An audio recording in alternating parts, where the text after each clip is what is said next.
जो लाया गया था छीन के, उसको पहना तो उसमें कौन सवार हो गया? कलयुग। इसलिए समीक ऋषि का अपमान कर दिया। लेकिन जो ही घर आकर के महल में आके वो मुकुट उतारा, अरे पता चला मैंने तो बड़ा अपराध कर दिया है। मेरे पूर्वजों ने भी कभी किसी संत का, महात्मा का, ब्राह्मण का अपमान नहीं किया, लेकिन सुबह जाऊंगा, क्षमा मांग लूंगा। इतने में ही वहाँ पर समीक मुनि के आश्रम में, कुटिया में उनका बेटा श्रृंगी आया, जो युवा है। और उसने जब अपने पिता के गले में पड़ा हुआ सर्प देखा मरा हुआ, तो वहाँ खेल रहे ऋषि बालकों से पूछा, कौन आए थे यहाँ? बोले एक राजपुरुष आया था घोड़े पे चढ़ा हुआ। तो श्रृंगी को क्रोध आ गया, हाथ में जल लेकर के उन्होंने श्राप दिया कि इति लंघित मर्यादम तक्षके सप्तमे हनि दक्ष्यन्ति स्वकुलांगारम चोदितो में तो द्रुहम। आज से 7वें दिन उस व्यक्ति को जिसने मेरे पिता के गले में मरा हुआ सर्प डाला है, उसे 7वें दिन तक्षक डस लेगा। तक्षक नाग के डसने से उसकी मृत्यु हो जाएगी। और जो ही ये सुनते ही वहाँ पर एकदम सन्नाटा छा गया। समीक ऋषि को पता चला, समाधि खुली, तो उन्होंने कहा, अरे वो तो परीक्षित थे, बड़े धर्मात्मा हैं, तूने ये क्या किया? ऐसा नहीं करना चाहिए था, लेकिन तुम भी ऋषि कुमार है, इसलिए तेरा श्राप मिथ्या नहीं जा सकता। क्या करें? तो गौरमुख नामक एक शिष्य वहाँ पर है, उसे कहा, तू जाओ, तुम जाकर के परीक्षित को ये सूचना दो, ताकि वो 7 दिन में अपनी मृत्यु को मंगल बना सके, अपने कल्याण का मार्ग ढूंढ सके, अपना मोक्ष कर सके। तो वहाँ पर गौरमुख आता है, और गौरमुख ने आकर के परीक्षित से कहा, महाराज आपके लिए बड़ी बुरी खबर है, बहुत बुरा समाचार लाया हूँ। आपको समीक ऋषि के पुत्र श्रृंगी ने 7 दिन में तक्षक नाग द्वारा डस करके मरने का श्राप मिला है। परीक्षित ने कहा, कोई बात नहीं। अपने राजसी वस्त्र उतारे, मुकुट उतारा, और उसके बाद में अपनी पत्नी से कहा, देवी सुनती हो, मैं दुनिया का पहला व्यक्ति हूँ जिसको ये वरदान मिला है। ध्यान से सुनना, ये नहीं कहा श्राप मिला है, जिससे ये वरदान मिला है कि वो 7 दिन तक तो मर ही नहीं सकता। 7वें दिन मरेगा ना, तो मेरे पास 7 दिन है।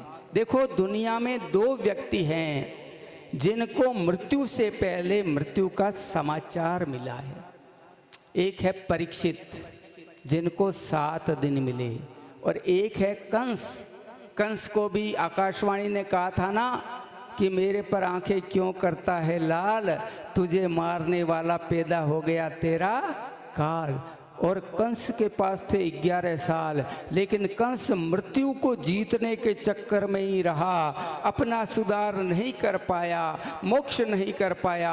लेकिन केवल 7 दिनों में परीक्षित ने अपना मोक्ष कर लिया सुखदेव जी के माध्यम से। और ये 7 ही दिन होते हैं, इन 7 दिनों में ही हमें मरना है। कितने वार होते हैं? सोमवार, मंगलवार, बुधवार, गुरुवार, शुक्रवार, शनिवार और रविवार। 7 वारों में से किसी एक दिन मृत्यु आएगी। ये मौत शहजादी बन के आएगी, हमें ले जाएगी, लेकिन डोली नहीं सजेगी महाराज, वहाँ पर अर्थी सजेगी। लेकिन अर्थी तो इस भौतिक देह की भले ही सजो, लेकिन जाने से पहले परीक्षित की तरह अपनी मृत्यु को मंगलमय बना लो। यही भागवत का प्रधान विषय है। मृत्यु को मंगल बनाना भागवत का प्रधान प्रतिपाद्य विषय है कि मृत्यु को कैसे संवारा जाए। जीवन तो उच्च कोटि का बने ही, जीवन तो उच्च कोटि का बन करके सबके काम आए ही, परोपकारी बन करके इस दुनिया में अमरत्व का आभास दिलाए ही। लेकिन साथ साथ मृत्यु को भी संवार लेना। इस मृत्यु को संवारने का साधन श्रीमद् भागवत है। जो ही परीक्षित ने सुना, गंगा के किनारे आ गए। पता चल गया 7वें दिन मृत्यु है।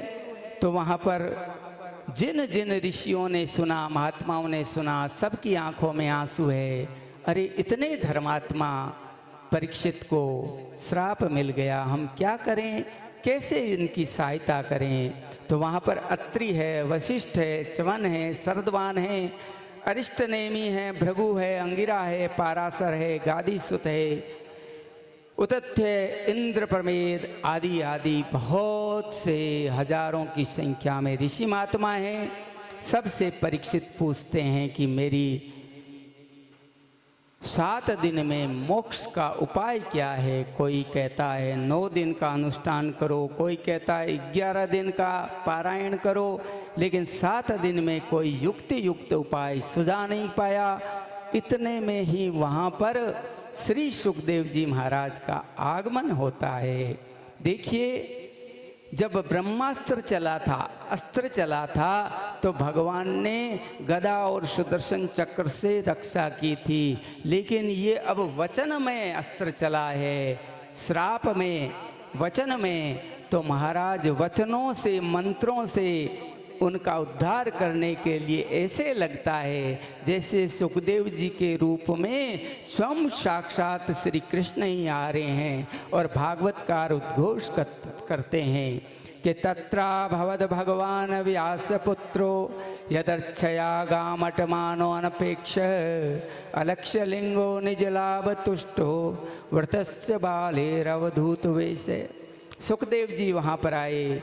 तत्रा भवद भगवान व्यासपुत्रो, यहाँ भगवान व्यासपुत्रो शब्द से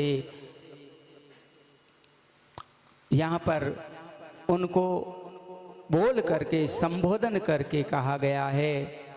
साक्षात भगवान ही आ रहे हैं व्यासपुत्र के रूप में, और ऐसे हैं जिनकी लंबी भुजाएं हैं, चौड़ा वक्ष स्थल है, घुंघराले बाल है, सांवली सलोनी सूरत है, बड़े बड़े नेत्र है और सुंदर कोपीन धारण किया हुआ है, दिगंबर वक्त विकीर्ण के सम। महाराज ऐसे सुखदेव जी का आगमन हुआ।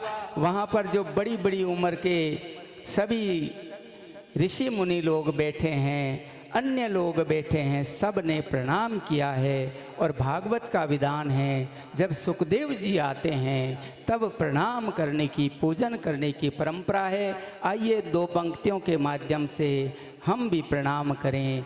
हरि नाम सुनाने वाले, हरि कथा सुनाने वाले, तुमको लाखों प्रणाम। ये सुखदेव जी महाराज भागवत के असली वक्ता है, बाकी सब प्रवक्ता है। वक्ता किसे कहते हैं? जो बोलता है। प्रवक्ता उसे कहते हैं जो बोली गई बात को बोलता है। जैसे आप कहते हो फलां पार्टी के प्रवक्ता, यानी उसकी खुद की बात नहीं है, ये उस पार्टी के विचार है, उन विचारों को वो आगे प्रसारित करता है। तो एकमात्र वक्ता हुए हैं श्रीमद् भागवत के, वो हुए हैं श्री सुखदेव जी महाराज। बाकी सभी अन्य सूत जी आदि प्रवक्ता है।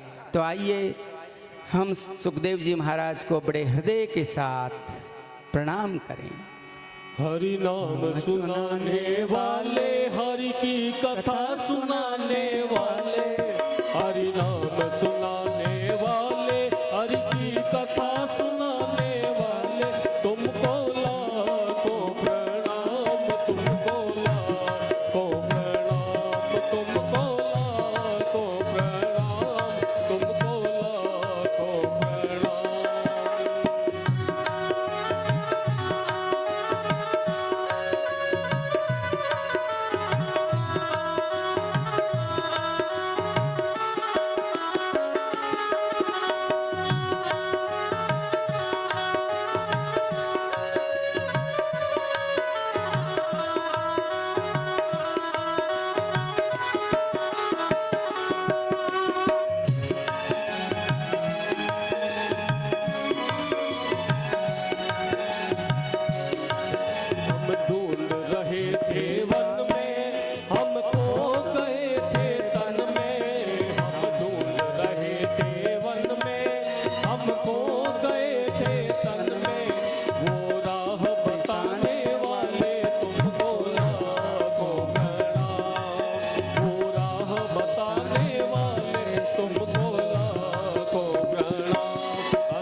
बोलिए सुखदेव जी महाराज की जय हो, बोलिए राजर्षि परीक्षित महाराज की जय हो। सुखदेव जी परमहंस है। परमहंस वो होता है जो सुख दुख निंदा स्तुति मान अपमान सबको समान समझे और केवल भगवत नाम में ही अपने आप को संलग्न कर दे। ऐसा परमहंस शिरोमणि श्री सुखदेव जी महाराज का आगमन हुआ है। तो वहाँ पर भागवत जी में लिखा है कि परीक्षित ने कहा, अगर किसी तीर्थ में जाएं और अवगाहन करें उस पवित्र नदी का तब पवित्र होते हैं, लेकिन महाराज आपने यहाँ पधार करके इस जगह को, इस स्थान को पवित्र बना दिया। आपके आने से ये स्थान तीर्थ बन गया। और उसके बाद कहा कि जिसे 7 दिन में मरना हो उसे क्या करना चाहिए। महाराज मैं आपको प्रणाम करता हूँ, लेकिन लंबी भूमिका नहीं बनाऊंगा। परीक्षित कह रहे हैं और वो बोले कि अते पृच्छामि संस्थितिम योगिनाम परमं गुरु पुरुषस्य यत् कार्याणि म्रियमाणस्य सर्वथा। जिसे 7 दिन में मरना है उसे क्या करना चाहिए, कृपा करके बताइए। तो वहाँ सुखदेव जी बड़े प्रसन्न हो गए। संत महात्मा अच्छे प्रसन्न से प्रसन्न होते हैं। देखिए, अन्न का कण और किसी महापुरुष का क्षण व्यर्थ नहीं जाना चाहिए। काम की बात कह दी और यहाँ पर परीक्षित विशेष बात कह दी। विशेष बात ये कही कि उसने ये नहीं कहा कि मुझे 7 दिन में मरना है, उसने कहा जिसे 7 दिन में मरना है क्या करना चाहिए, उसे क्या करना चाहिए। तो सबको 7 दिन में मरना, तो यानी उसने सबके लिए पूछा। और ऐसा प्रश्न पूछा तो सुखदेव जी मंगलाचरण करना ही भूल गए और उन्होंने वहाँ पर बोल दिया, क्या वर्याने सते प्रश्न कृतो लोकहितम नृपे आत्मवित् सम्मत पुंसाम श्रोतव्यादिषु पर। आहा, वर्याने सते प्रश्न कृतो लोकहितम नृपे। वर्य मन श्रेष्ठ, तुम्हारा प्रश्न बड़ा श्रेष्ठ है। और कैसा है, लोकहित का है, लोक कल्याणकारी है, इससे जगत का भला होने वाला है। इसलिए बड़ा राजी होकर के उन्होंने कहा कि जिसे 7 दिन में मरना है ना, उसे भगवान का नाम लेना चाहिए, भगवान की कथा सुननी चाहिए, हाथ से अच्छा काम करना चाहिए। लेकिन पहले ये बताओ, मरने की बात तो बाद की है, जीते हो तब क्या करते हो। कलयुग में उम्र है लगभग 100 वर्ष। अगर कोई आदमी स्वस्थ रहे, अच्छा खाए, मेहनत करे, व्यायाम करे, भगवान का नाम ले, प्राणायाम ध्यान करे, 100 साल जी सकता है। और कुछ लोगों की उम्र 100 साल है अभी भी। लेकिन उस 100 साल में से 50 साल हम क्या करते हैं, स्लीपिंग, नींद ले लेते हैं। तो 50 साल चले गए। अब पीछे कितने बचे, 50 साल। 50 साल में विवाह हो जाता है तो महाराज श्रीमती जी के आगे पीछे ही घूमने में रहता है। खड़े हो जाओ, बोले खड़े हो गए, बैठ जाओ, बैठ गए, ब्यूटी पार्लर ले जाओ, वहाँ ले जाओ, छोड़ के आ गए। महाराज मुन्ने के लिए ये टॉफियाँ इस ब्रांड की लाओ, ये ला दी। अभी उस दुकान में, शोरूम में गई थी, ज्वेलरी का वो झुमका बड़ा पसंद आया, लाओ। अरे महाराज मुन्ने के ये ड्रेस बड़ी फबेगी, मैंने एक बर्थडे में देखा था किसी के, बड़ा सुंदर बच्चा लग रहा था, वो लाओ। ऐसे करते करते 25 साल गए और 25 साल महाराज युवा होने में चले गए। तो 50 साल नींद लेने में, 25 साल युवा होने में, 25 साल गृहस्थी के पालन में। तो महाराज बताइए पीछे क्या बचा। बोले पीछे बचा ठन ठन गोपाल। महाराज कुछ नहीं बचा।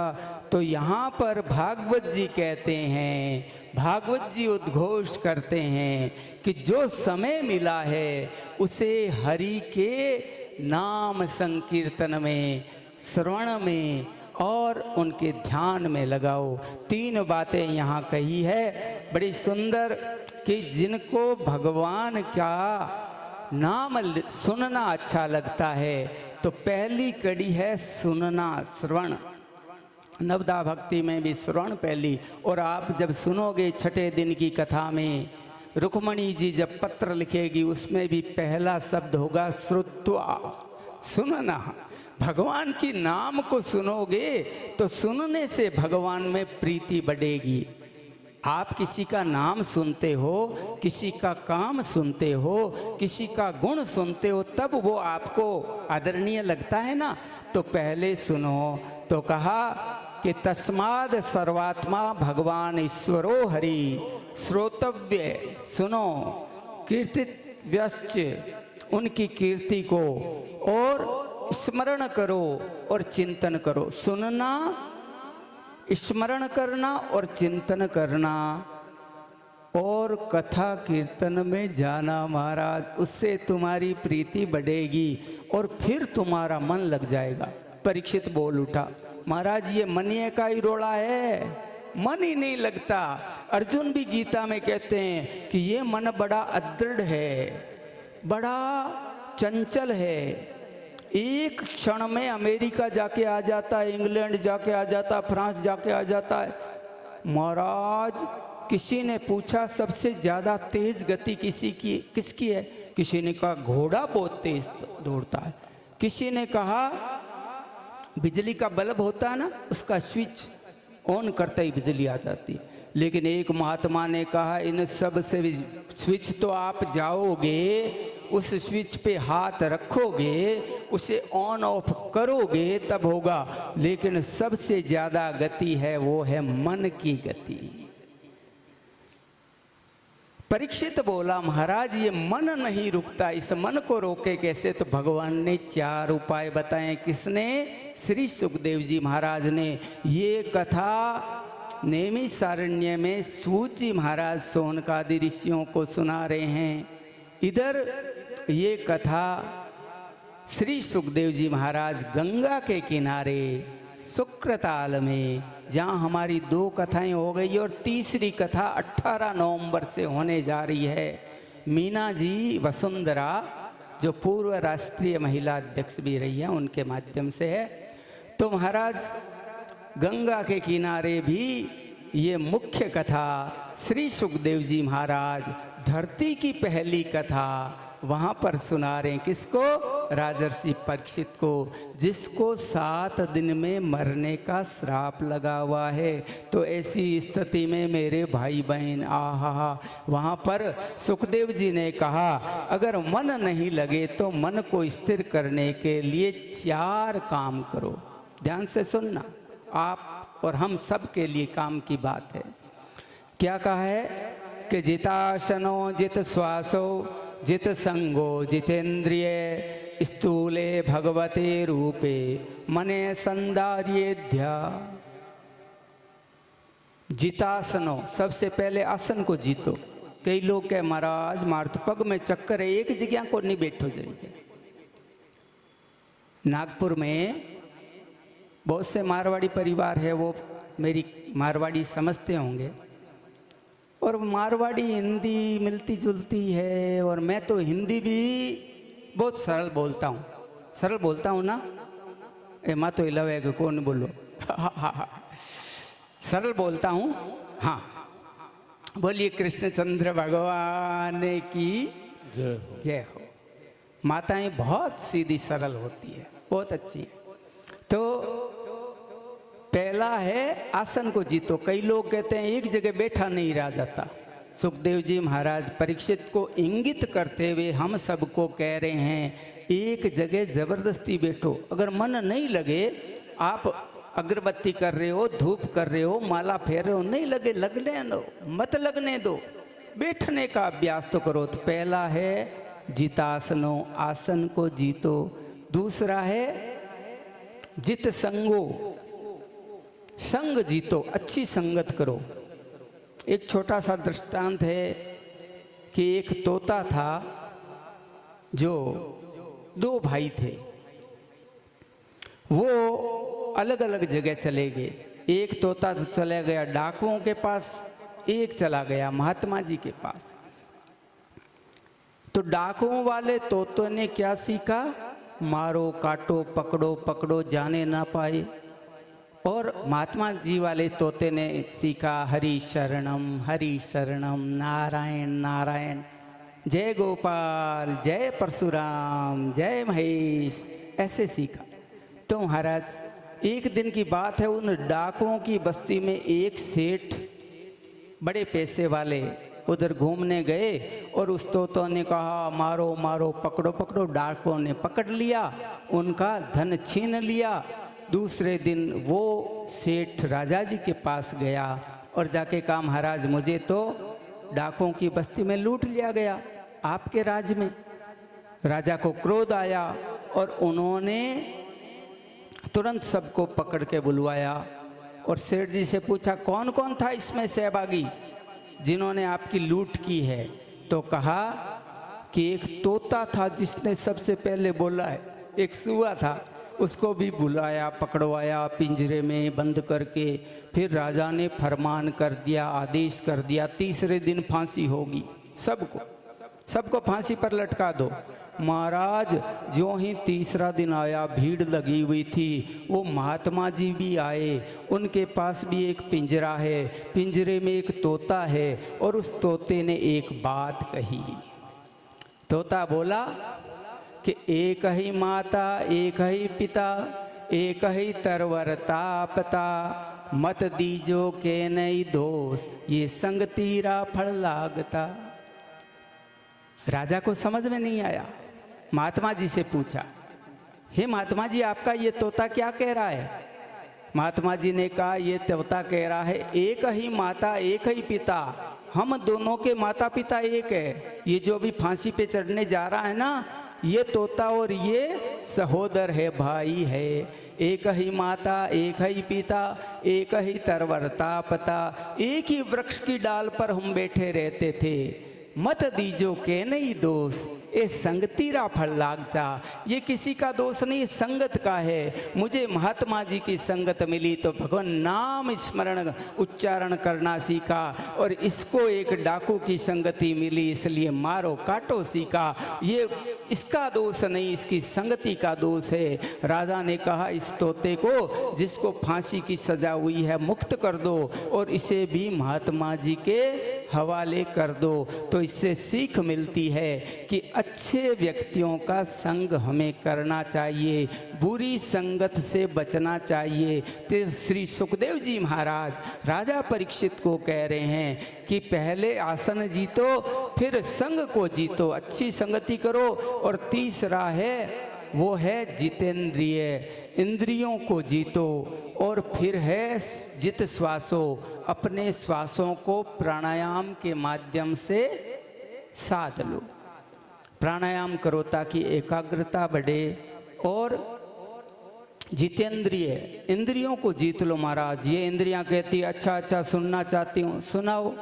आगे कपिलोपाख्यान में भी भगवान यही कहेंगे अपनी माता को, देवहूति को, अगर पैर कहे घूमना है तो घूमो ना तीर्थों में, अगर अच्छी सुगंध के लिए नासिका पुकार करे तो जलाओ ना भगवान के आगे धूप दीप, और अगर मेवा मिष्टान खाने के लिए जीभ लपलपाए तो पहले भगवान को 56 भोग लगाओ ना, फिर खाओ, वो प्रसाद बन जाएगा। तो इंद्रियों को मेरी ओर मोड़ दो।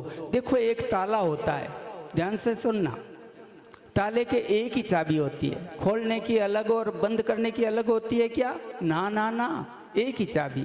इधर किया ताला खुल गया, इधर किया ताला बंद हो गया। ऐसे ही इस इंद्रिय रूपी ताला है ना, इसकी चाबी है वो है मन। उस मन को भगवान में लगा दिया तो सत्कर्म का दरवाजा खुल गया, और मन को यदि दुनिया में और व्यसनों में लगा दिया तो फिर सत्कर्म और भगवान का धाम का द्वार बंद हो गया। इसलिए मन को साधो। और महाराज ये 4 चीज़ों से सदेगा, जितासनो जित संगो जित श्वासो जितेंद्रिय। इन 4 से आप अपने मन को एकाग्र करो, फिर भगवान की कथा सुनो। तत्पश्चात भगवान के स्थूल रूपों के बारे में, सूक्ष्म रूपों के बारे में चर्चा की गई है। सृष्टि विषयक प्रश्न आया है। तत्पश्चात विराट स्वरूप की भी वर्णन करने की यहाँ पर चर्चा है। राजा परीक्षित के विभिन्न प्रसंग है और उसके बाद ब्रह्मा जी को भगवत धाम का दर्शन और भगवान द्वारा चतुश्लोकी भागवत देने का प्रसंग आता है। जब भगवान को एक से अनेक होने की इच्छा होती है तो प्रलय के पश्चात भगवान अपनी नाभि से कमल प्रकट करते हैं। कमल पर ब्रह्मा प्रकट करते हैं। ब्रह्मा को पता नहीं लगता मैं कहाँ से आया हूँ, कहाँ जाना है। भगवान आकाशवाणी के माध्यम से कहते हैं तप करो। जब हजारों वर्षों का तप पूर्ण होता है तब महाराज ब्रह्मा जी को भगवान के दर्शन होते हैं। भगवान हाथ पकड़ करके ले जाते हैं। तत्पश्चात अपने धाम का दर्शन करवाते हैं और वहीं पर चतुश्लोकी भागवत का भगवान उपदेश करते हैं। यही चतुश्लोकी भागवत सबसे पहले भगवान के मुखारविंद से निःसृत होकर के ब्रह्मा जी को मिली। ब्रह्मा जी ने यही 4 श्लोक नारद जी को दिए और नारद जी ने यही 4 श्लोक वेदव्यास जी को दिए, जिन्होंने 18,000 श्लोकों की रचना की। तो इन 4 श्लोकों का अर्थ बताऊं कि अहमेवासमेवाग्रे नान्यद यत् सत्सत् परम पश्चादहम यतेदच्च यो अवशिष्यते सो अस्म्यहम्। सारी दुनिया में सबसे पहले मैं था, मैं हूँ और मैं ही रहूँगा। दुनिया में ऐसा कोई तत्व नहीं है जो पहले भी था, आज भी है और आगे भी रहेगा। केवल भगवान है। जैसे सोना होता है डले के रूप में, फिर उसके आभूषण बन जाते हैं, फिर भी सोना ही रहता है। लेकिन फिर गृह मंत्री जी घरवाली कह देती है डिज़ाइन ऑफ हो गई, ये तो ओ फैशन में आ गया, तो डला को गलवा, उस गहने को गलवा देते हैं, फिर डला बन जाता है। यानी पहले भी सोना था, आभूषण के समय भी सोना है और आखिर में भी पुनः गलाने पर भी सोना। ऐसे ही भगवान कहते हैं ये संसार जब नहीं रहता है तब भी मैं रहता हूँ, संसार में भी मैं रहता हूँ, और संसार जब प्रलय हो जाती है तब भी मैं रहता हूँ। दूसरे श्लोक में भगवान कहते हैं कि जो दुनिया में दिखाई देता है वो वास्तव में मेरी माया है, मैं दिखाई नहीं देता। तत्पश्चात तीसरे श्लोक में बताया है कि जैसे पृथ्वी, जल, तेज, वायु, आकाश आदि ये 5 तत्व है, इनमें मैं नहीं भी हूँ और इनमें रहता भी हूँ। और चौथे श्लोक में बताया है कि मेरी माया को जो जान लेता है वो मुझे प्राप्त कर लेता है। इस प्रकार से चतुश्लोकी भागवत के बाद आइए एक मीठा सा प्रसंग सुनते हैं जिसमें विदुर जी का प्रसंग आता है। विदुर मैत्रेय का संवाद है। कई प्रश्न पूछे हैं, दुनिया क्यों बनाई, एक जैसी क्यों नहीं बनाई, और सबको अलग अलग फल क्यों मिलता है, दुष्ट एकदम मज़े में काम कर रहा है और जो सत्कर्मी है, सीधा साधा है, वो बड़ा दुख भोग रहा है। ऐसे ऐसे प्रश्न किए, उत्तर भी दिए कि जिनका प्रारब्ध अच्छा है, पूर्व जन्म में जिन्होंने अच्छे कर्म किए हैं, आज यदि वो पाप कर्म कर रहे हैं तो भी वो पहले वाला जो चल रहा है ना, उसका भोग भोग रहे हैं। जिस दिन वो ख़त्म हो गया फिर कुत्ता भी खीर नहीं खाएगा। जैसे एक मोबाइल होता है, उसमें आपकी एक सिम डली हुई है 1000 रुपये की, 1000 रुपये का बैलेंस है। आपने मोबाइल चेंज कर लिया, हाथ से गिर गया वो मोबाइल सेट, हैंड सेट टूट गया, सिम उसमें डाल दी नए वाले में, लेकिन पीछे बैलेंस 600 रुपये का भी बाकी है, तो 600 रुपये तक तो चलेगा ना नए वाला भी। वैसे ही ये जो जीव है, इसका जो पूर्व का संचित कर्म है वो जब फल और कुफल के रूप में प्रकट होता है, अच्छे काम किए हैं तो अगले जन्म में भी उसका फल मिलता है। इस जन्म में बुरा कर रहे हो उसका तो कुफल मिलेगा, लेकिन पहले अच्छे कर्म का फल भोगना होता है। ऐसे बताया, बहुत सी लंबी बातें की, लेकिन अपन तो एक मीठा सा प्रसंग, एक सीधा सादा प्रसंग, एक भोली भाली सलभा का प्रसंग, विदुरानी का प्रसंग, जिसमें ये सीख मिलती है कि भगवान पदार्थ के नहीं प्रेम के भूखे हैं। पदार्थ से ये दुनिया राजी होती है, फलां के लिए ये साड़ी लाए कि नहीं लाए, फलां के लिए ये सफारी सूट लाए कि नहीं लाए, उसको अंगूठी दी कि न दी, अरे महाराज विवाह हुआ, बधाई में फलां फलां को तो देने भूल ही गए। पदार्थ से कौन राजी होता है? पदार्थ से दुनिया राजी होती है। लेकिन भगवान को सवा मणि की जरूरत नहीं, चढ़ाओ अच्छी बात है, सवा मणि का भोग लगाओ बढ़िया बात है, लेकिन वास्तव में भगवान को निष्काम प्रेमा भक्ति का भोग लगाओ, उस भोग से भगवान राजी होते हैं। बजानी है तो जबरदस्त बजा लो, कोई दिक्कत नहीं है। तो मेरे भाई बहन, बात उस वक्त की है जब दुर्योधन के पिता धृतराष्ट्र को विदुर जी महाराज समझा रहे थे। विदुर जी महाराज महामंत्री है कौरवों के, और विदुर जी ने धृतराष्ट्र को समझाया, देखो दुर्योधन की बातों में मत आओ, 5 गांव ही दे दो, लेकिन नहीं माने। इधर धृतराष्ट्र के सामने दुर्योधन की वस्तु स्थिति की चर्चा कर रहे थे और दुर्योधन आ गया। दुर्योधन ने कहा, अरे विदुर जी, आप हमारे मंत्री हो, महामंत्री हो, फिर भी हमारी ही आलोचना कर रहे हो, जाओ आज से आपको मंत्री पद से हटाता हूँ।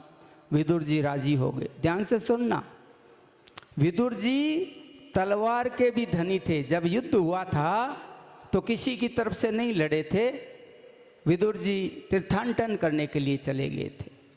तो विदुर ने कहा, कोई बात नहीं, ये राजसी वस्त्र उतारता हूँ। अपनी कुटिया में आ गए, एक छोटी सी कुटिया जिसमें उनकी पत्नी सलभा रहती है। दोनों भगवान के बड़े भक्त हैं। और महाराज ऐसी स्थिति में आज विदुर जी ने कहा, सुनती हो देवी, अब राजकाज का झंझट खत्म, अब आराम से माला फेरेंगे गोविंद की, गोविंद को याद करने का पूरा समय मिलेगा। दोनों राजी हो गए। धीरे धीरे समय बीता और देखना, स्थिति महामंत्री है चक्रवर्ती साम्राज्य के, लेकिन कुटिया में 2 जोड़ी वस्त्र और थोड़ा सा कंदमूल फल के अलावा कुछ नहीं, कोई ऐशो आराम की वस्तु नहीं। आज तो एक छोटा सा पार्षद भी होता है तो उसके घर में भी भौतिक सुख सुविधाओं का अंबार होता है, लेकिन पूरी धरती के राजा के महामंत्री, लेकिन एकदम विपन्न, लेकिन भक्ति से पूर्ण संपन्न। सुदामा जी वाली बात है। ये धन माया तो नहीं है, भौतिक धन संपदा तो नहीं है, लेकिन भगवान के भजन रूपी धन का भंडार भरा हुआ है। ऐसे ही विदुर जी महाराज है। और मेरे भाई बहन, धीरे धीरे समय बीता। एक दिन सूचना मिली। सूचना ये मिली कि श्री कृष्ण शांति दूत बन के आएंगे। विदुर जी राजी हो गए, विदुरानी जी राजी हो गई, लेकिन समय बीता और एक दिन वो समय आ गया जब श्री कृष्ण आए हैं।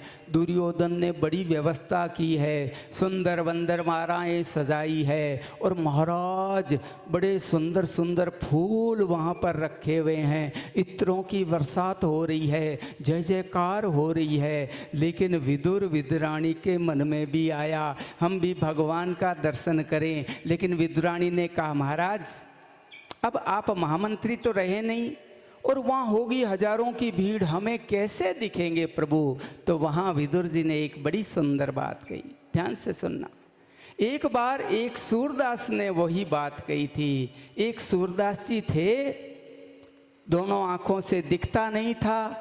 एक मंदिर के बाहर खड़े होके आवाज़ लगाई, अरे कोई है, मुझे पकड़ करके मंदिर में ले जाओ। एक व्यक्ति आया, पकड़ के मंदिर में ले गया। अगले पल फिर सूरदास जी ने कहा, अरे कोई व्यक्ति है जो मुझे भगवान के श्री विग्रह के एकदम सामने खड़ा कर दे।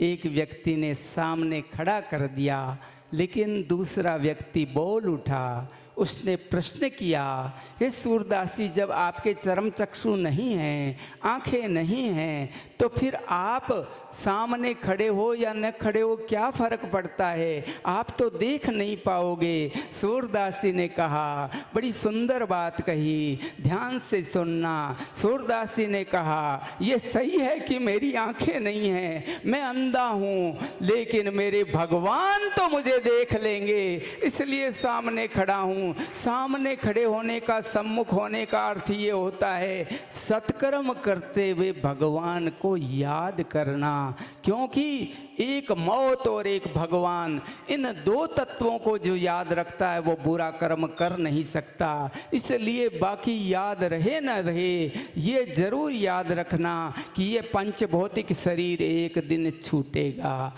मौत को भी याद रखो और श्री भगवान को भी याद रखो, क्योंकि वही प्रभु तारण करने वाले हैं। यही बात विदुर जी ने कही, हे विदुरानी तुम चिंता मत करो, हम देखे न देखे लेकिन बांके बिहारी हमें देख लेंगे। अब वो समय आया, हजारों की भीड़, पीछे ही पीछे विदुर जी और विदुरानी खड़े हैं, इधर भगवान देख रहे हैं, जय जयकारें आ रही है, वंदर मालाएं लहरा रही है, फूलों की बरसात हो रही है, लेकिन भगवान जानते हैं ये सब स्वार्थ की है, ये सब कपट की है, ये सब जय जयकारों में छल भरा हुआ है। भगवान की निगाह हजारों व्यक्तियों को चीरते हुए सीधे वहाँ गई जहाँ विदुर और विदुरानी हैं, और भगवान ने देख करके मुस्कुराया है। कहते हैं भगवान जब मुस्कुराते हैं तो समय ठहर जाता है, और वहाँ ज्यों ही भगवान की मुस्कुराहट को देखा, विदुर विदुरानी निहाल हो गए। हे देवी, देखती हो भगवान हमारे सामने हंस रहे हैं, और वहाँ पर ऐसा लगा जैसे विदुर विदुरानी को त्रिलोक का साम्राज्य मिल गया हो, त्रिलोकी का मुकुट मिल गया हो।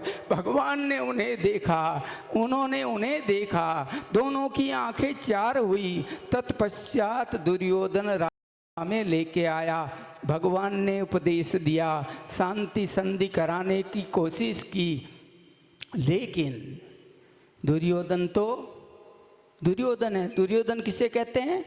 कुबुद्धि को। तो कुबुद्धि वाला दुर्योधन माने नहीं, इधर थोड़ा उल्टा सुल्टा बोला, भगवान ने विराट स्वरूप दिखाना शुरू किया, इधर धृतराष्ट्र ने संकेत किया, इनसे झगड़ा मोल मत ले, तेरे नुकसान होगा।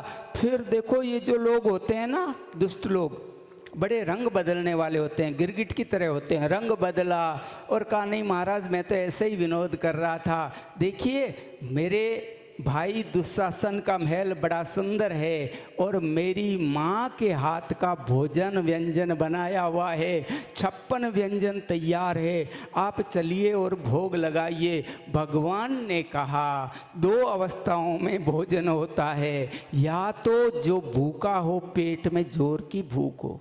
अगर आपको भूख लगी हो ना, फिर अंजीर की कतली नहीं चाहिए, फिर राजभोग नहीं चाहिए, फिर बीकानेर वाले स्पंजदार रसगुल्ले नहीं चाहिए, फिर नागपुर वाली बड़ी सुंदर मिठाई नहीं चाहिए, फिर कहेंगे रूखी सूखी जो भी है लाओ।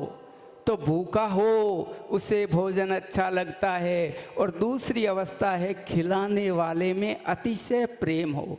अगर कोई मीठी मनवार से, प्रेम से, हिये की अंतः गहराइयों से कोई कहे एक चपाती तो और ले लो, एक लड्डू तो और ले लो, तो महाराज जीमा हुआ आदमी 2-4 गटक जाता है। उस प्रेम के वशीभूत होकर के भगवान ने कहा न तो मुझे भूख और न ही तेरे मन में प्रेम, इसलिए भोजन भाजन नहीं। हाँ, अगले ही पल भगवान बोले विदुर जी के यहाँ जाना है, भोजन प्रसादी वहीं लेनी है। विदुर जी वहाँ पर उस सभागृह में दर्शक दीर्घा में बैठे हैं, वहाँ से भागे, अरे मेरे घर प्रभु आएंगे, लेकिन मेरे घर में तो कुछ है ही नहीं। इधर भगवान आए हैं, विदुर की कुटिया पे आए हैं, विदुरानी अंदर स्नान कर रही है, बाहर से आवाज़ आई है। भगवान ने कहा चाची, बड़ी मीठी आवाज़ में कहा चाची, सलबा तो शुद्ध बुद्ध खो बैठी। पूछा कौन? बाहर से आवाज आई, मैं श्याम सुंदर।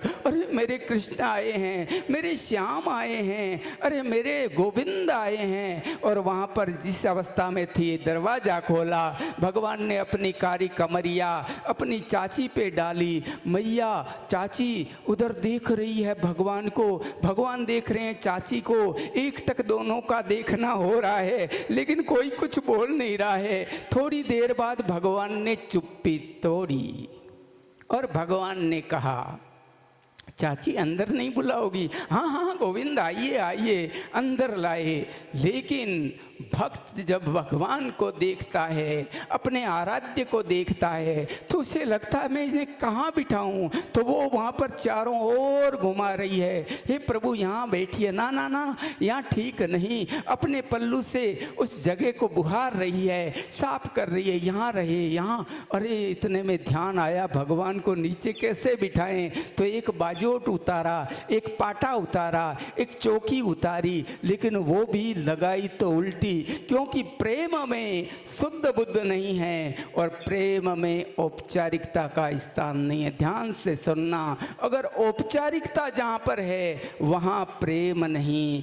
प्रेम में औपचारिकता कई बार ऊपर नीचे हो जाती है। यहाँ चाची को प्रेम से एकदम आवृत होकर के, अभिभूत होकर के उल्टे पाटे पर भगवान को बिठाया है। चक्कर काटते काटते, यहाँ नहीं यहाँ बैठो प्रभु, यहाँ बैठो। अगर भगवान को भी चक्कर कटाने की शक्ति किसी में है तो वो है भगवान के भोले भाले विशुद्ध भक्ति वाले भक्त में है। मेरे भाई बहन, जिनकी आंखों के एक इशारे से पूरा ब्रह्मांड चक्कर लगाता है, अनंत ब्रह्मांडों के जो स्वामी हैं उनको भी चक्कर कटाने की शक्ति है, तो वो केवल और केवल निर्मल भक्ति में है। सलबाजी ने भगवान को बिठाया, भगवान उल्टे पाटे पर बैठे। फिर अभी अभी जो भगवान कौरव सभा में कह रहे थे मुझे भूख नहीं, वो कह रहे हैं चाची मुझे बड़ी जोर की भूख लगी है, कुछ खाने को दो। चाची ने इधर उधर देखा, खा अब आपके चाचा जी आने ही वाले होंगे, कुछ मिठाई लाएंगे, मिष्ठान लाएंगे, खिलाऊंगी। अरे चाची अभी खाओ, अभी खाऊंगा मैं। क्यों? क्योंकि मेरे को बहुत भूख लगी है। चाची की निगाह एक डलिया पे पड़ी है, एक छोटा सा वहाँ पर धामा रखा है जिसमें कदली फल है, केले का एक गुच्छा है, वहाँ पर उतारा है, कदली फल को दे रही है, लेकिन शुद्ध बुद्ध नहीं है, प्रेम के आवेश में है, इसलिए छिलका दे रही है और गुदा गिरा रही है। छिलका दे रही है, गुदा गिरा रही है। इधर थोड़ी देर बाद विदुर जी आए हैं और ज्यों ही आए बाहर से आवाज़ दी, हे सलबा, हे देवी, गोविंद आएंगे। अंदर से आवाज आई, आएंगे नहीं, आ गए हैं और कदली फल का भोग पा रहे हैं। जो ही अंदर देखा, भगवान को प्रणाम करना चाहा तो हाथ में चरण पादुका उतारी थी, हाथ में ही रह गई और फिर अगले ही पल भगवान को प्रणाम किया चप्पलों के साथ। भगवान ने कहा, विदुर जी ये क्या कर रहे हो?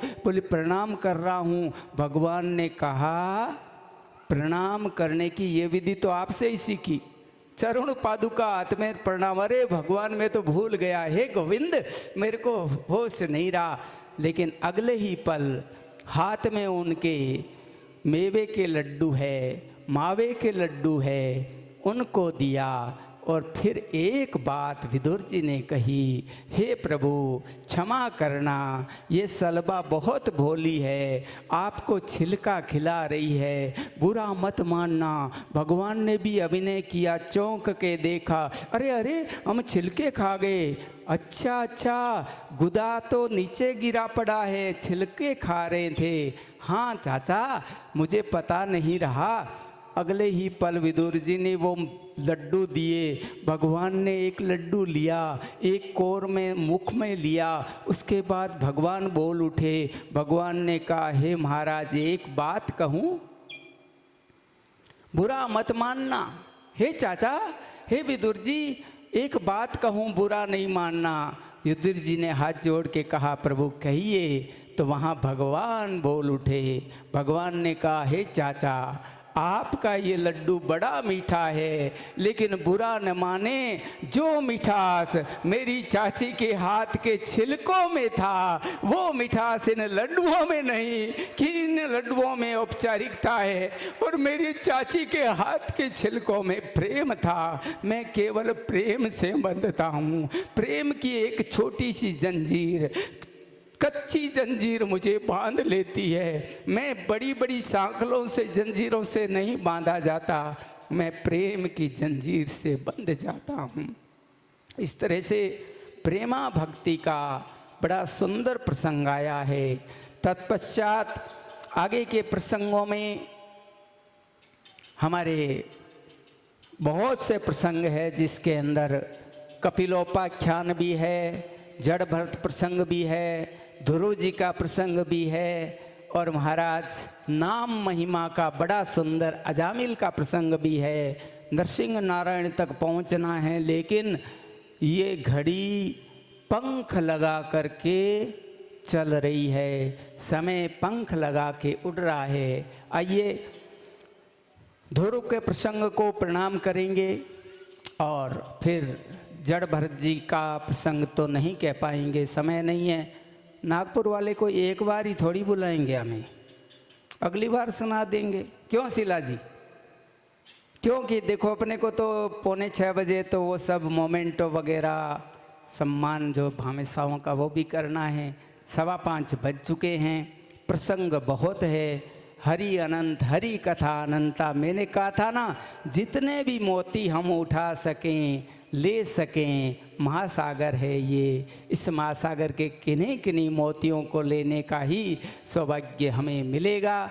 तो आइए, एक बड़ा मीठा सा, हम राजस्थान की धरती से आए हैं और भक्ति की एक बहुत ऊंची पताका, ऊंचा शिखर, जिसे भक्ति शिरोमणि मीरा जी कहते हैं। आइए मीरा जी को संबोधन करके एक बहुत सुंदर भजन, माधव आओ तो शरीरे, मोहन आओ तो शरी, माधव रे मंदिर में मीरा एक ली खड़ी। बड़े भाव से देखो, जिनको कथा के अंदर आनंद लेना है, भजन का आनंद लेना, वो बिल्कुल संकोच नहीं करें। और एक बात और कह दूं, माताओं की और भाइयों की इच्छा तो होती है, हम 3-4 मिनट का ही भजन कराते हैं, तो सोचा सोची में तू खड़ा हो रहे, तू खड़ी हो रही, इतने में 4 मिनट चले जाते, फिर बैठ जाते। इसलिए जिसको भी आनंद लेना है, भजन शुरू होते ही लेना। बोलिए कृष्णचंद्र भगवान की, बोलिए भक्त और भगवान की जय हो।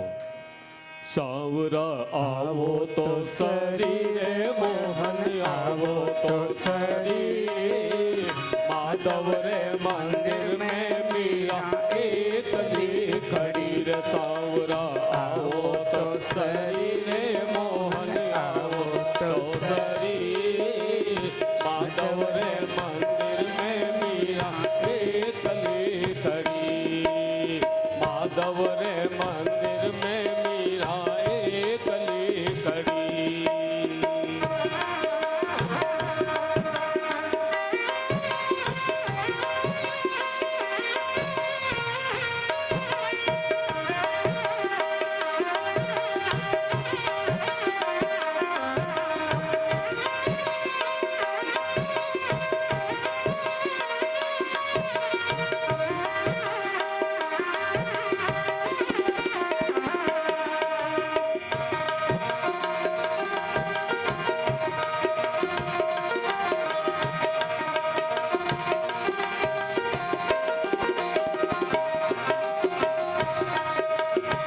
के वो तो सांवरा में मोर मुकुट बन जाऊं, थे वो तो सांवरा में मोर मुकुट बन जाऊं, मोर मुकुट बन जाऊं रे सांवरा, मोर मुकुट बन जाऊं रे सांवरा, मस्तक सूलग जाऊं रे दिलबर, आवो तो सही रे मोहन आवो तो सही, माधव रे मंदिर में मीरा एक ली खड़ी। शरीरे मोहन आओ तो शरीर माधव रे मंदिर में मीरा एकली खड़ी। दोनों हाथ उठा करके ताली सेवा करते हुए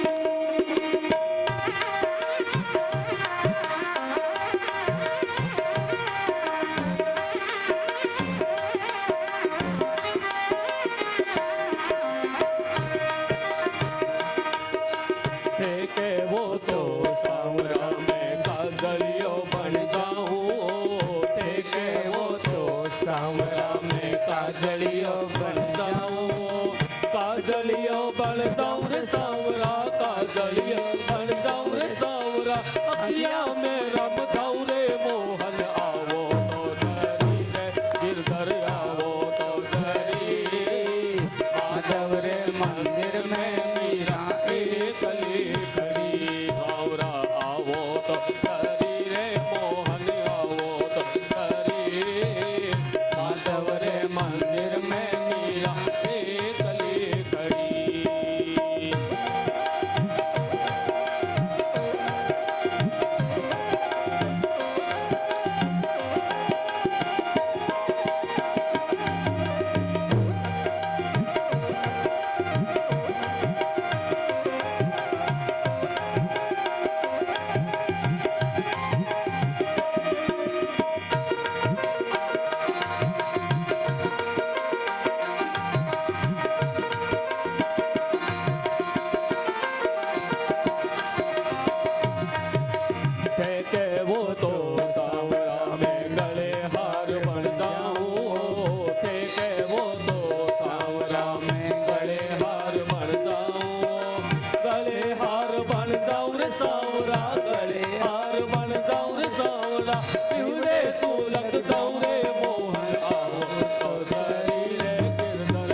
बोलिए भक्त शिरोमणि मीराबाई की जय हो। मीरा के गोपाल की जय हो। गिरधर लाल की जय हो। हम सबके रखवाले की जय हो। ओ हो महाराज, आज के आनंद की आया।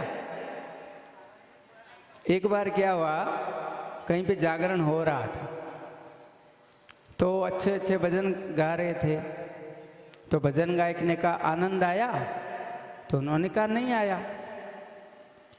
12 बजे पूछा आनंद आया, बोले नहीं आया। 4 बजे पूछा आनंद आया, बोले नहीं आया। 5 बजे आरती के टाइम में अपने आप ही घर वालों ने कहा आनंद आया। आनंद उनके बेटे का नाम था, जो गया तो था दूध लेने के लिए, लेकिन कोई साधन मिला नहीं, तो सुबह हो गई और सुबह 5 बजे आ पाया, तो कहा अब आनंद आया। तो आपको भी वैसा ही आनंद आया या वास्तविक आनंद आया? अच्छा, बोलिए भक्त और भगवान की जय हो। सती का भी प्रसंग है जिसमें ये सीख मिलती है कि अपने पति और गुरु का जहाँ अपमान हो नहीं रहना चाहिए। योगाग्नि से अपने आप को दग्ध कर लिया। झांकी वाले आवाज मत करो, उनकी आवाजें मेरे को सुनाई देती है ना। अंदर वो अपना कोई भगवान का स्वरूप बना रहे हैं। तो भाई प्रसंग तो बहुत है। श्रीमद् भागवत तो 1 महीने लगातार करे तो भी पूर्ण नहीं होती। 18,000 श्लोक है, अगर कोई केवल श्लोक भी करे तो 4-4 घंटे बैठ के 7 दिन में अच्छा व्याकरण का, संस्कृत भाषा का विद्वान हो तो केवल उनको पढ़ सकता है। लेकिन हमें अर्थ भी करना, भजन भी गाने, उदाहरण भी देना, सब बातें हैं ना। लेकिन जितना भी है, हम भी थोड़ा सा इसमें कुछ प्रसंग बीच में इसलिए रख रहे हैं कि इस बहाने इस बार वो रुत में आए जब संतरे हो। कहते हैं नागपुर के संतरे बड़े प्रसिद्ध हैं। अभी तो शायद पेड़ छोटे छोटे हैं, तो अगली बार जब संतरे खाने आएंगे ना, तब बहुत प्रसंग जो छूटे हैं वो सुनाएंगे। आइए हम चलते हैं वहाँ पर जहाँ पर भागवतकार लिखते हैं कि उत्तानपाद महाराज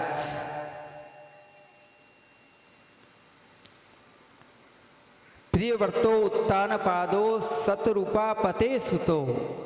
महारानी सतरूपा और उनके पति स्वाम्भु मनु, उनके 2 पुत्र हुए, प्रियव्रत और उत्तानपाद वासुदेव की कला से प्रकट हुए हैं, ऐसा बताया। उत्तानपाद का मतलब होता है जिनकी ऊंची प्रतिष्ठा होती है, ऊंची पेट होती है, इज्जत होती है। एक उत्तानपाद का अर्थ होता है, उत्तान मन ऊंचा, पाद मन पैर। गर्भावस्था में जब हम गर्भ में रहते हैं तो अधिकांशतः सबके पैर ऊपर ही रहते हैं, तो हम और सब उत्तानपाद हैं। इन उत्तानपाद की 2 पत्नियां हैं, एक का नाम है सुनीति और एक का नाम है सुरुचि।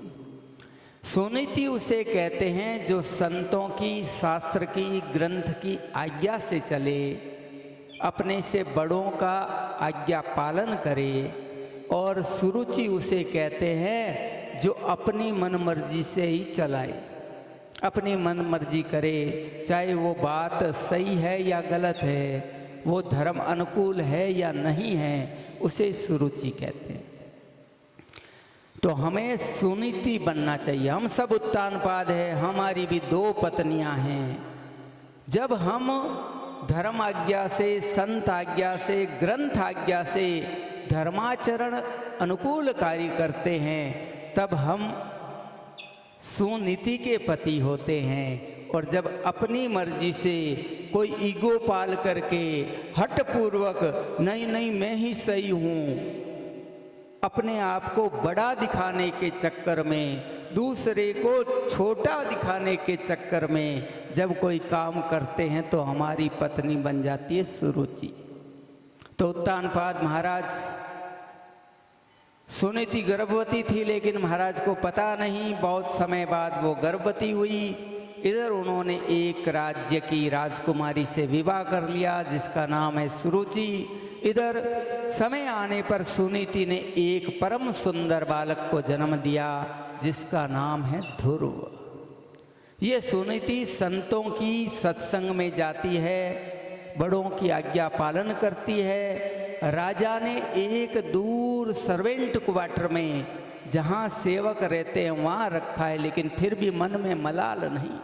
संतों के पास जाती है तो यही कहती है मेरी बहन सुरुचि के भी पुत्र हो जाए।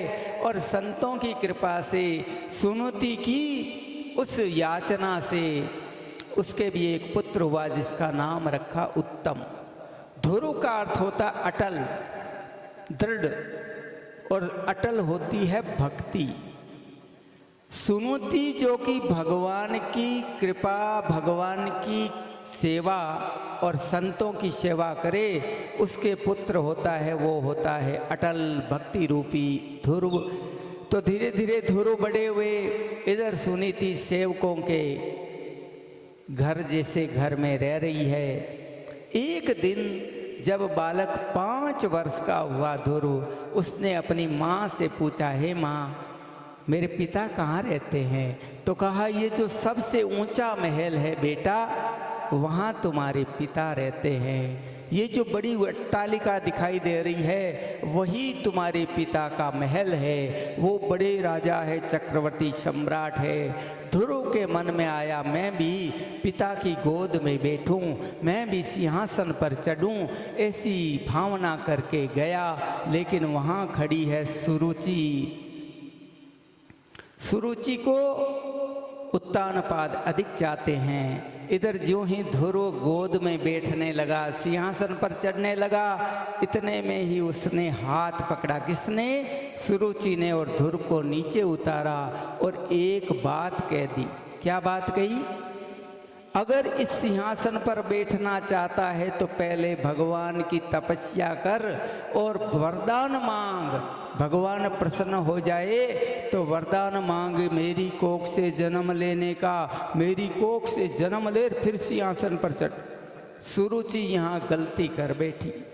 गलती ये की कि उसने अपनी कोख को भगवान से भी बड़ा बता दिया। अरे जिसने भगवान के दर्शन कर लिए फिर वो किसी की कोख में आना चाहेगा? इस आवागमन के चक्कर में पड़ना चाहेगा? इधर बालक को लग गई बात, ठेस लगी। और बालकों का बल होता है रुदन। रोते हुए माँ के पास आया, हे मैया भगवान कहाँ हैं? मैं उनको प्रसन्न करूंगा और उस सिंहासन पर चढ़ूंगा, मुझे बताओ। धन्य है सुनीति, धन्य है वो माँ जिसने ये नहीं कहा बेटा कि नहीं तुझे जाना नहीं। कहा भगवान है, तो जा, आगे जा, भगवान को प्राप्त कर। इधर ज्यों ही बालक गया, निर्जन वन आया। जब भक्त एक कदम बढ़ाता है भगवान 1000 कदमों से उसका स्वागत करते हैं। लेकिन पहले वो अपने ही एक प्रतिनिधि को भेजते हैं। नारद जी के रूप में प्रतिनिधि आया है। नारद ने परीक्षा लेनी चाहिए। ध्रुव से पूछा कौन हो तुम? ध्रुव ने कहा मेरा नाम बालक ध्रुव है, मैं उत्तानपाद महाराज का पुत्र हूँ। बोले कहाँ जा रहे हो? मैं भगवान से मिलने जा रहा हूँ, उनकी तपस्या करने जा रहा हूँ। तो कहा ये निर्जन वन है, यहाँ शेर रहते हैं, व्याघ्र रहते हैं, चीते रहते हैं, तुम्हें काट डालेंगे, तुम्हें मार डालेंगे। ध्रुव ने एक बड़ी सुंदर बात कही। ध्रुव ने कहा अब चाहे कोई काटे या मारे, अब चाहे कोई चीरे या फाड़े, जब तक भगवान के दर्शन नहीं कर लूँगा तब तक वापस नहीं जाऊँगा। और जब दृढ़ता देखी, उस दृढ़ता को देख करके भगवान के प्रतिनिधि नारद जी ने कहा तुम्हें कोई भगवान का रूप स्वरूप याद है? पता है कैसे है वो? ना। उनका कोई मंत्र याद है? ना। तब वहाँ नारद जी ने कहा, वो बड़े सुंदर मुख वाले हैं, बड़े बड़े नेत्र है, सुंदर ललाट है, वो मुकुट धारण किए हुए हैं, पीताम्बर धारण किए हुए हैं, शंख चक्र गदा पद्मधारी चतुर्भुज रूप में हैं। ऐसे भगवान जिनकी आंखों से करुणा टपकती है, बड़े दयावान कृपावान हैं। और सुन, जो मधुवन है वहाँ जाना वृंदावन में, और महाराज वहाँ पर ओम नमो भगवते वासुदेवाय का मंत्र दिया है। मैंने कहा था ना कि श्रीमद् भागवत में कुछ मंत्र कीर्तन के रूप में हैं, श्री कृष्ण गोविंद हरे मुरारे, और दूसरा है ये ओम नमो भगवते वासुदेवाय, ये मंत्र मिल गया। अब बालक वहाँ पर परीक्षा में उत्तीर्ण हुआ, नारद जी ने आगे भेजा, मधुबन के पास आया है, वहाँ तपस्या करने लगा है, एक पैर पर खड़ा है। पहले महीने में वहाँ पर वो 3 दिन में एक बार फल खा रहा है। दूसरा महीना आया, दूसरे दिन में 6 दिन में एक बार के पत्ता खा रहा है।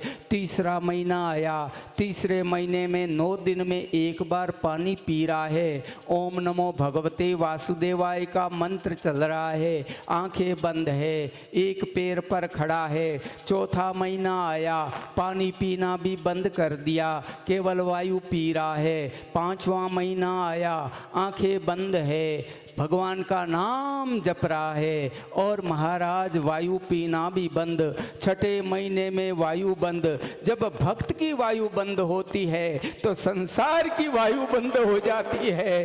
देवताओं में त्राहिमाम मच गई है। वहाँ पर भगवान से कहा, हे प्रभु ये क्या हो रहा है, वायु नहीं चल रही है, बिना वायु संसार कैसे चलेगा। भगवान मंद मंद मुस्कुराए हैं। भगवान ने कहा, चिंता न करें, मेरा भक्त छोटी सी अवस्था में 5.5 वर्ष का हुआ है, वो तपस्या कर रहा, मैं आनंद ले रहा हूँ। देवताओं ने हाथ जोड़ के कहा, भगवान आनंद बाद में लेना, पहले वायु शुरू करवाओ, जाके उसको दर्शन दो। इधर भगवान आए हैं, लेकिन भगवान आए हैं तो ये पता ही नहीं है किसको, ध्रुव महाराज को, और वो मंत्र जाप कर रहा। आइए 2 पंक्तियां हम भी गुनगुनाएं, अपनी वाणी को पवित्र करें, कर्ण द्वारों को पवित्र करें। ओम नमो भगवते वासुदेवाय का हम भी कीर्तन करें।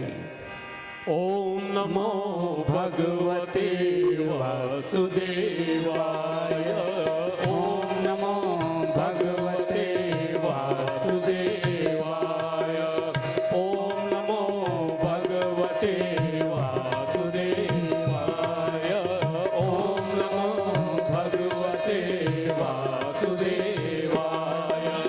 वासुदेवाय मेरो नंद नंदनाय, वासुदेवाय मेरो नंद नंदनाय। ओम नमो भगवते वासुदेवाय, ओम नमो भगवते वासुदेवाय।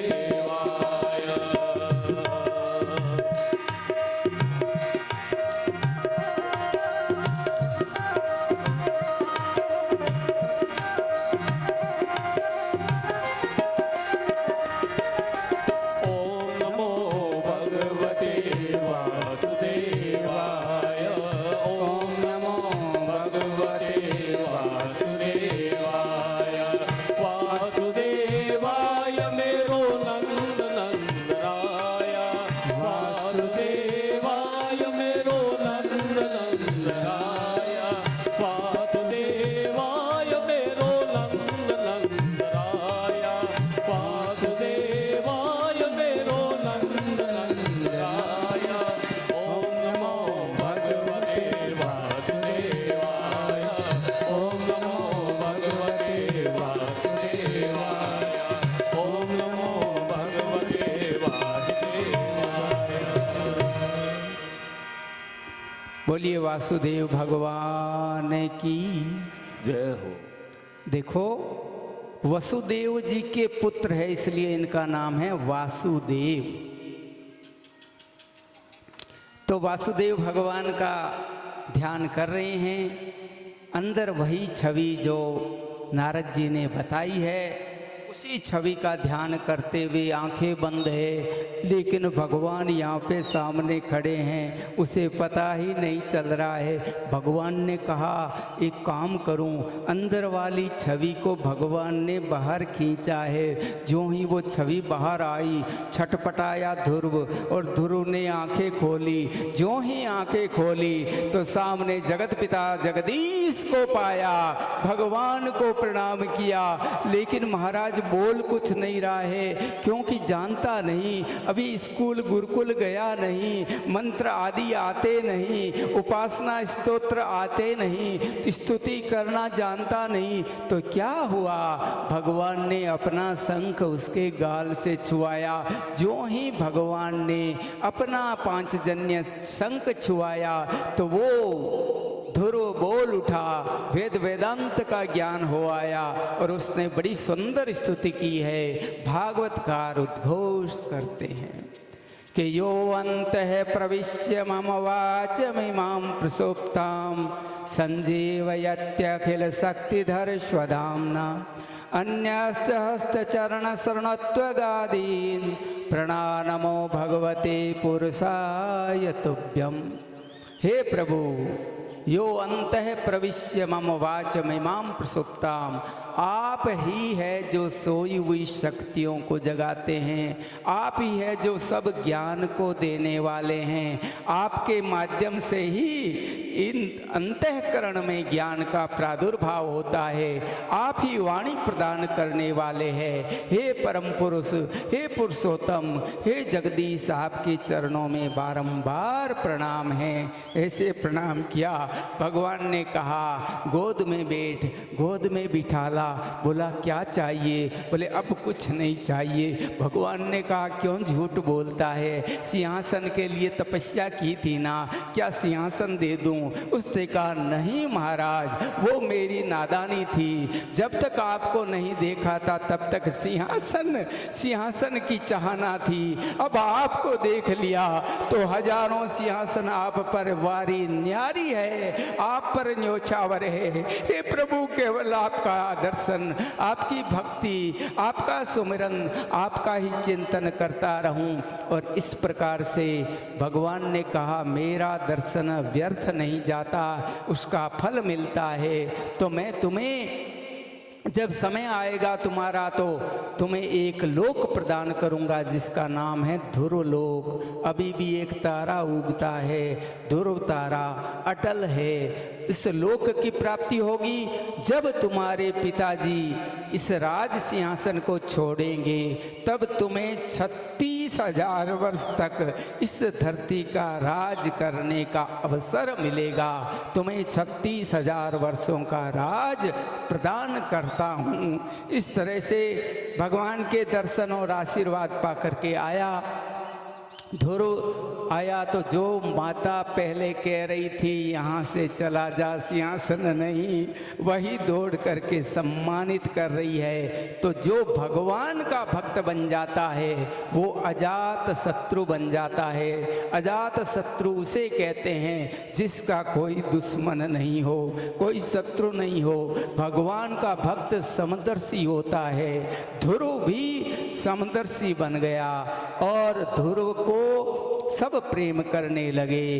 इधर समय बीता, यक्षों के साथ युद्ध हुआ। युद्ध में उत्तम के मारे जाने का प्रसंग है। स्वाम्भु मनु के द्वारा आकर के युद्ध बंद करवाया गया है। इधर जब समय आया तो एक बार सबको मरना पड़ता है। जिसने पंचभौतिक शरीर धारण किया है वो चाहे भगवान भी लीला करने आए, नर लीला करते हैं, उनको भी जाना पड़ता है। ध्रुव का भी समय आया, लेकिन ध्रुव इतने बड़े भक्त 5.5 वर्ष की अवस्था में जिन्होंने भगवान को पा लिया था, 5 वर्ष की अवस्था में घर से निकले, 6 महीने की कठोर तपस्या की और 5.5 वर्ष के हुए तो भगवान का दर्शन मिला।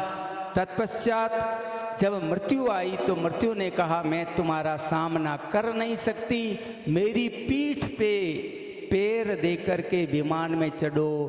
ध्रुव जी विमान में चढ़े, लेकिन अगले ही पल ध्रुव ने कहा जिस माँ ने मुझे भगवान का मार्ग बताया उस माँ को मैं ले जाऊं, वो कहाँ है? तब कहा आगे जो विमान जा रहा है उसमें आपकी माता जी है। जिस कुल में आप जैसा बेटा पैदा हो, फिर उसकी माँ मोक्ष धाम की अधिकारी बन जाती है, वो पीछे नहीं रहती। आपकी सब पीढ़ियाँ तर गई है, ऐसे कहा। धुरवंश का वर्णन है, बेन की दुष्टता की कथा है, पृथु का आविर्भाव है, पृथ्वी का दोहन है। तत्पश्चात आगे की कथाओं में प्रसंग आता है जहाँ पर अजामिल की कथा आती है।